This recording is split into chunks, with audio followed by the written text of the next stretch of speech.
Welcome back to Fresh Outlook. There are 1.2 billion Catholics in the world, and leading them is Pope Francis, who is considered a bit of a radical. He broke with the tradition and visited a home for the disabled to wash the feet of 12 people of different ages, ethnicities, and religious affiliations. And this is considered very radical, but very in tune for who he is, and just amazing to see him. Dr. Williams, we've been talking about him a whole heck of a lot on the show. I think he's on the cover of Parade magazine this week, but what are your thoughts of him and how he's brought a lot of the world together? He's really become the people's pope in a lot of ways. And Catholics among them, in a pre-Easter ritual he said was designed to show his willingness to serve like a slave. In Bulgaria, around 5,000 Easter eggs were dyed red, orange, and green at the Bachkovo Monastery. According to the monastery's tradition, each person who attends the Easter celebration is given an egg, which is believed to bring them health.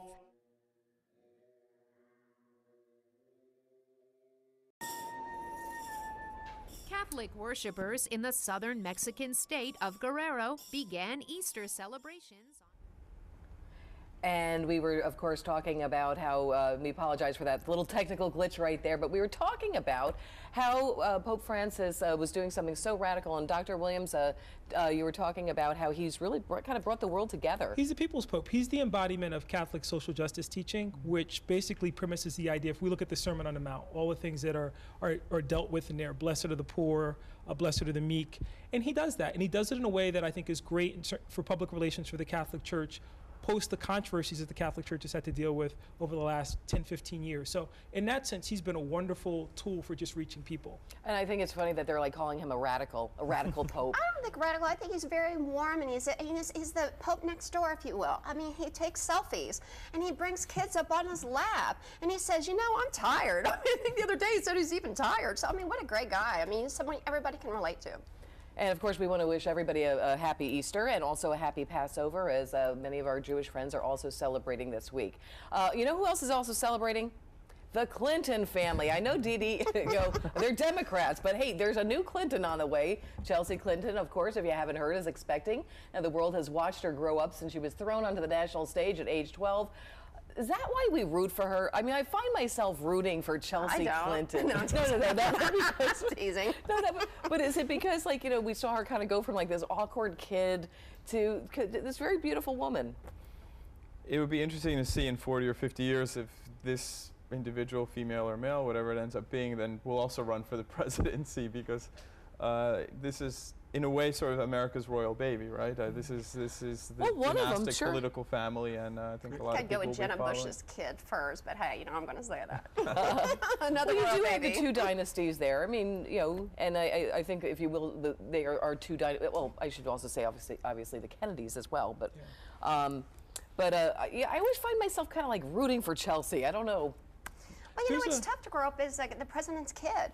I mean, what a difficult time. I mean, because, you know, eyes are on you all the time, and they see you grow up. So she becomes a wife and a mother, and that's an accomplishment. That's a success story. Yeah, why would you not support it? I mean, every mother should be supported by... Absolutely. And there should be, you know, there should be a lot of joy and excitement around All that. right, now speaking of babies, now I know you guys, you know, we're not going to a baby shower or anything like that, but let's talk about Prince George. Oh my God. Yes, we're going to talk about... we're back here again. It's official. He is now the most photographed baby in the world. So there you have it. I just thought I'd throw that out there for you. There he is. You know I love the royal baby. But yes, he is the most, that is an official statement that he is the most photographed baby in the world. Okay, we've also got congratulations going to the Mustang this week. It was 50 years ago this week that Ford launched the Mustang at the New York World Fair. Now, to celebrate, Ford revealed a 2015 Mustang limited edition, just 1964, get it, 1,964 cars that are going to be built. They even had one, I don't know if you saw that picture, right there on the top of the Empire State Building. Now, what was your first car, ma'am? My first car was a Volkswagen. Oh, okay. How about you, gentlemen? Mine was a Volvo station wagon, and I miss it dearly. Fancy. Gosh. How about you, 1981 Olds Omega. All right. I love that. You're the best one. But I have to say, I just want to bring it up because I had a 66 Ford baby blue convertible. And I still own a Ford, so I'm a big lover of Fords, and I just think they're great. They make good cars. The American car company that did not take the auto bailout, so good for Ford. Congratulations. And let's check in with Dr. Bart also. Hey, Dr. Bart, what was your favorite car? What was your first car? And what's a car say about your personality? Well, that's right. What is a winning personality in terms of a car? Obviously, you know, I've always mentioned my dream would be an Aston Martin, but I like the Corvettes. My first car was a Pontiac because I always liked the little sporty thing. And I think the sports cars and the Mustang, the Celebration, I think it's a great thing. And I think the car that goes with you is really a kind of a nice thing about personalities. I think it's great. Okay, what's it say if you have a red car, Dr. Bart, or a yellow car? Or what's that say about your personality? And Mia has a red car. Well, I think red means that you're a dynamic, lovely, excellent presenter. Well done. Very, very well done. Well played, well played. Okay, colors of your cars. Do you always go with, I always have a red car. I have a white car. Boring.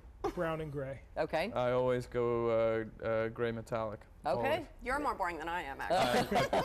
I like white. We could challenge each other Yeah, on that's boredom. okay. But red, you know, red's great. Now, I don't know how much those 1,964 cars, I don't know how much they're going for, but I can imagine it's a pretty good price tag.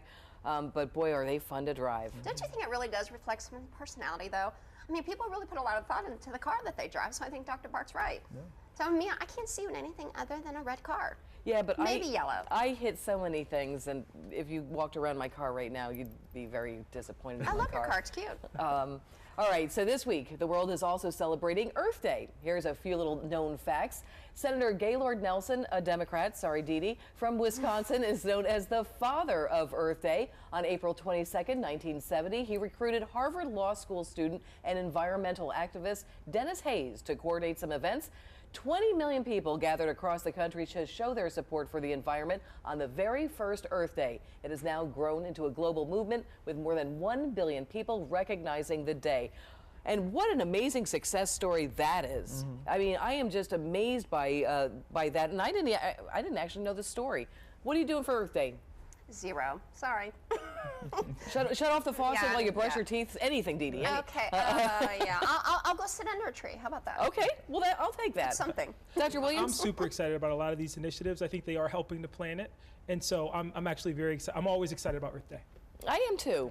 Yeah, I always love Earth Day since I was in high school. I remember Earth Day as just a very important event. What will I do? When it's nice weather, I usually ride my bike to work. There you go. That's great. Dr. Bart, what are you going to do for Earth Day in sunny Florida? I'm going to go right after this show into the Gulf, and it's about 80 degrees, and I'm going to take a nice little Just be quiet. Can we shut him off? Stop. I think we have to shut him off right now. Gosh. Where's that technical still cold difficulty here. when you need it? No, I think it's absolutely wonderful how they've done it. But, you know, I was reading a couple things. Back in the 1970s, it was the hippie movement, of course. People were driving these big gas guzzlers. And actually, if you had a lot of smog, they thought that it was like a sign of prosperity and development. I mean, it really was. It was Now a go much to China different. and see the smog. Oh, did that already. People walking around in masks. Yeah, we got to bring Earth Day over there. Yeah. I think that's. Yeah. Well, we could plant a tree outside. That'd be kind of cool. I would do that. Help with that. All right. Plant a tree. How about that? We'll go plant. We will plant a fresh outlook shrub, maybe. There At we least go. A bush. No, Be a bush. careful. Fox might not call you back anymore. I know you're right. Shh. All right, and finally, to end the show with, we've got another little picture to show you. Check this robot out. There you go. Now, if you can't get like a cleaning lady or something, this guy does just about everything, including pour a hot cup of coffee. Just a little something to end the show with and hopefully make you smile. But I got to tell you something. It looks too real to me, and I think it's kind of creepy. Am I the only person that thinks that? If What's you it could grade say? my papers, I'd be happy. Give me a foot massage. I think it's I'd a little have no problem. creepy, though. If It that is thing a little came bit. walking in my house, Yeah, I don't know. yeah, Dr. but- Williams? If you could grade my papers, I agree. But otherwise, I'm not interested. It's a I little agree, creepy yeah. for me. Yeah. Yeah. If Dee? they can clean a house and do chores for you, and why not? I'm okay with it. I'm into the cup of coffee in the morning, but Dr. Bart, what do you think? I know you didn't see the pictures, but this is like a robot that walks around and does a lot of things in the house. I think it's kind of creepy. What if he has a bad day or short circuits? I love it because I always wanted my own personal valet, so maybe this is a good substitute. As long as you don't try to date it. Now that's creepy. Because some people might try that. That's over the top.